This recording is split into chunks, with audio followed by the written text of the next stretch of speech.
Hi friends, welcome to మన channel. అందరికీ నమస్కారం, అందరికీ స్వాగతం. ఈరోజు ఒక అమ్మాయి మనకు ఈ డీటెయిల్స్ పంపించారు. ఈ అమ్మాయికి ఆల్రెడీ పెళ్ళయ్యి విడాకులు తీసుకున్నారు.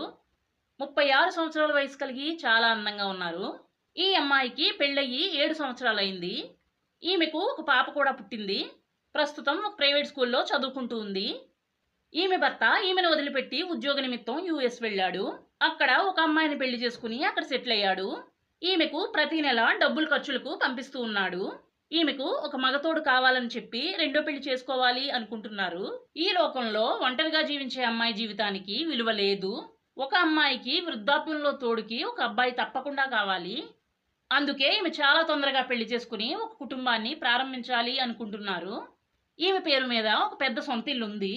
ఈమెను పెళ్లి చేసుకోబోయే అబ్బాయి ఆమె ఇంట్లో ఉండొచ్చు.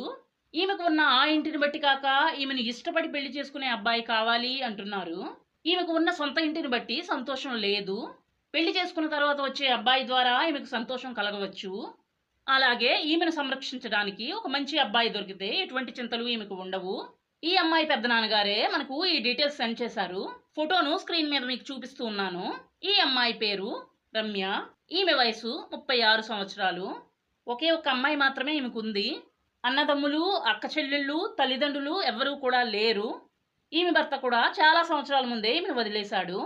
కానీ ప్రతి నెల ఈమె ఖర్చులకు 60,000 రూపాయలు పంపిస్తూ ఉన్నాడు. ఈమె భర్త ఈమె నుండి అయితే విడాకులు తీసుకోలేదు. అదేవిధంగా ఈమె రెండో పెళ్లికి అడ్డు చెప్పడం లేదు. ఈమెకు ఉన్న పాపను గురించి మీరు బాధపడవలసిన అవసరం లేదు.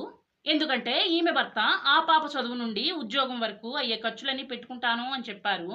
పెరిగి పెద్ద అయిన తర్వాత యూఎస్లో అతని ఇంట్లో పెట్టుకుంటాను అని చెప్తున్నారు. రమ్య గారు చదివిన చదువు డిగ్రీ. ఈమెకు సొంత ఇల్లు మాత్రమే కాదు, కొన్ని డబ్బులు కూడా ఈమె పేరు మీద ఉన్నాయి. ఎటువంటి క్యాస్ట్ ఫీలింగ్స్ ఈమెకు లేవు. ఏ క్యాస్ట్ అబ్బాయినైనా పెళ్లి చేసుకుంటాను అంటున్నారు. చాలా ప్రేమగా మాట్లాడి పలకరించే భర్త కావాలి అంటున్నారు. పెళ్లి చేసుకునే అబ్బాయికి చదువు లేకపోయినా పర్వాలేదు. మీలో కొంతమంది పెళ్ళయ్యి భార్య చనిపోయిన వారు కూడా ఉంటారు. అటువంటి వారిని పెళ్లి చేసుకుంటారా అని నేను అడిగాను. ఈమె అయితే అటువంటి వారిని పెళ్లి చేసుకోను అని చెప్పారు. ఒంటరిగా జీవించే అబ్బాయి అయితే బెటర్ అని చెప్తూ ఉన్నారు. ఎందుకంటే ఈమెతో అతను 24 గంటలు ఉంటాడు అని అనుకుంటున్నారు. భార్య పిల్లలు లేకుండా ఒంటరిగా జీవించే అబ్బాయి అయినా పర్వాలేదంటున్నారు. ఈమెకు రెండో పెళ్లి చేసుకోవడం ఇష్టం లేదు. కానీ ఈమె పెదనాన్నగారు పెళ్లి కొప్పించి డీటెయిల్స్ సెండ్ చేశారు. రమ్య గారి వివరాలన్నీ కూడా చాలా బాగున్నాయి. మీ జీవితంలో ఒక మంచి భార్య కావాలి అనుకునేవారు ఈమెను పెళ్లి చేసుకోవడానికి ప్రయత్నం చేయండి. అమ్మాయి నచ్చితే వీడియోకి లైక్ చేయండి.